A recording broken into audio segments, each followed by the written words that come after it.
ಲಂಕೆಯನ್ನು ವಶ ಮಾಡಿಕೊಂಡಿದ್ದಾನೆ.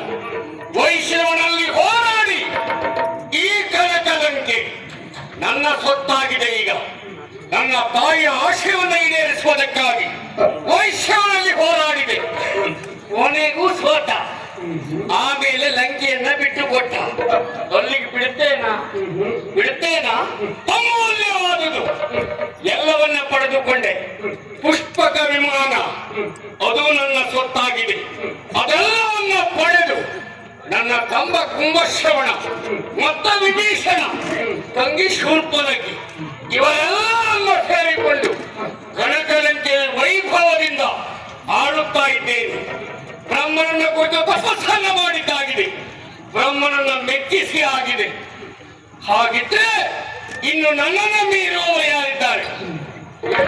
ಮಂತ್ರಿಗಳು ಇಷ್ಟೆಲ್ಲ ಹೇಳಿದ ಮೇಲೆ ಅವರು ಹೇಳಿದ್ದೇನು?